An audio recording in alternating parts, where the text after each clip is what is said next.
सिर्फ इतना ही नहीं, IRGC की एक डिफेंस बिल्डिंग को अमेरिका और इजराइल ने डिस्ट्रॉय कर दिया। देखिए,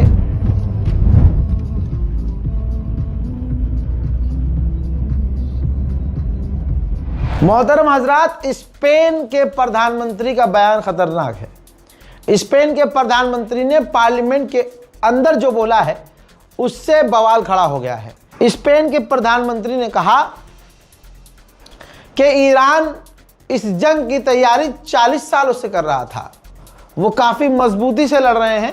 सिचुएशन जितनी आप सोच रहे हो उससे ज़्यादा ख़तरनाक है। हम इराक की वाली कंडीशन में नहीं है कि हम बिल्कुल ओके हैं, बल्कि हमारी कंडीशन और दूसरों की कंडीशन बहुत ज़्यादा ख़राब हो चुकी है।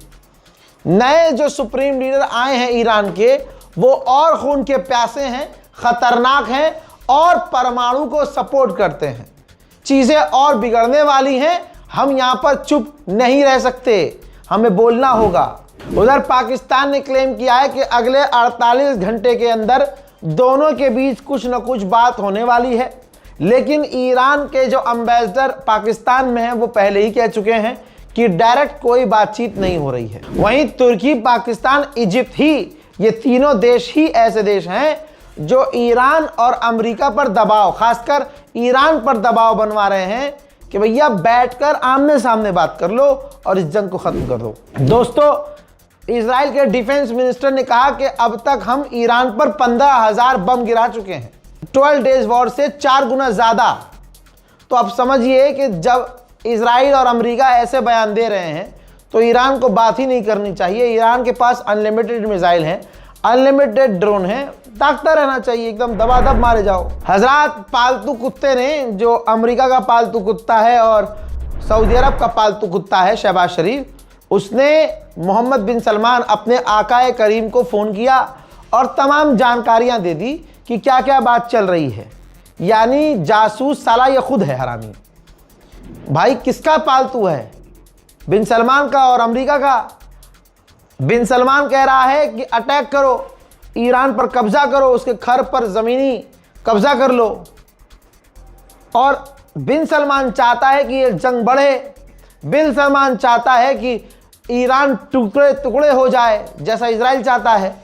और अगर कोई बीच में संबंध ठीक भी करवाना चाह रहा है, रिश्ते ठीक करवाना चाह रहा है, सीज फायर करवाना चाह रहा है, कि तमाम जानकारियां पाकिस्तान का शहबाज शरीफ खुद ही मोहम्मद बिन सलमान को फ़ोन पे दे रहा है। हजरात, आप सोचिए, अमेरिका इजराइल जो शोर मचा रहे हैं कि हम जीते हैं, दुनिया की हर रिपोर्ट कह रही है कि वो हारे हैं। एक रिपोर्ट ये है, अब तक भाई उसने 11,000 बम गिराए हैं 16 दिन के अंदर, अमेरिका ने। और इतनी तेजी से गिराए हैं कि जितनी तेजी से वो इतने बम बना नहीं सकता। ईरान रुका थोड़ी है। ईरान की जो मिसाइलें गिर रही हैं उनकी वीडियोस को ब्लॉक कर रहा है इजराइल। सबूत आ नहीं रहे, मिसाइलें जा रही हैं, तस्वीरें नहीं आ रही हैं। जो तस्वीरें आ रही हैं इजराइल के अप्रूवल के बाद आ रही हैं। अब सोचिए, इजराइल ने खुद कहा है कि पिछले 24 घंटे में 200 इजरायली घायल हुए हैं। तो 200 अगर वो एक्सेप्ट कर रहा है तो सोचिए कितने घायल हुए होंगे। हज़ार 14 साल के एक इजरायली लड़के को इजराइल की पुलिस ने गिरफ्तार किया, 14 साल का लड़का।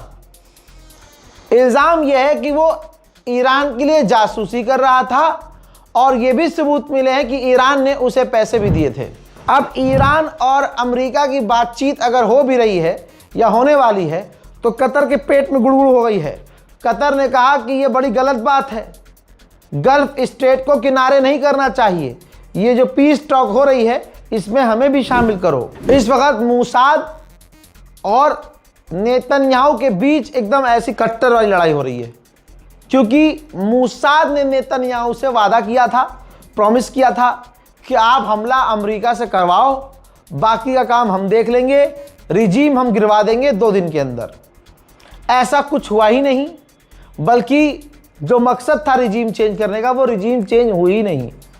तो अब अमेरिका भी पिटा, इजराइल भी पिटा और अरब भी पिटा। अब नेतन्याहू 48 घंटे से बहस कर रहे हैं मूसाद से। हर बार जब भी उनकी मुलाकात हो रही है, मीटिंग हो रही है, तो मूसाद पर भड़क रहा है नेतन्याहू। इतने लंबे समय के बाद इजिप्ट ने बयान दिया और कहा गल्फ स्टेट पर जो ईरान ने हमले किए हैं हम उसकी निंदा करते हैं।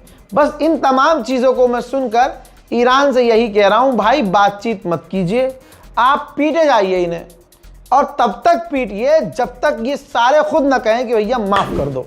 26 दिन हो चुके हैं, देख लीजिए, और अभी भी इंटरनेट पूरी तरह से ईरान में बंद है। ईरान के फॉरेन मिनिस्ट्री के स्पोक पर्सन ने इंडिया टुडे को, जी हाँ, इंटरव्यू दिया है, जिसमें उन्होंने कहा कि हमें मालूम है कि पूरी दुनिया को इकोनॉमिकली झटका सहना पड़ रहा है, सबका नुकसान है, लेकिन ये याद रखना चाहिए ये हमारी गलती नहीं है, हम पर ये जंग मुसल्लत की गई है, ईरान के ऊपर अमेरिका ने हमला किया था। उन्होंने आगे ये भी कहा कि हम सिर्फ अमेरिका, इजराइल और उनके साथियों, दुश्मन और दुश्मन के दोस्तों के वेसल्स को ही हम स्ट्रेट ऑफ हुर्मुज में रोक रहे हैं, बाकी हम किसी को नहीं रोक रहे हैं, हम सबको जाने दे रहे हैं।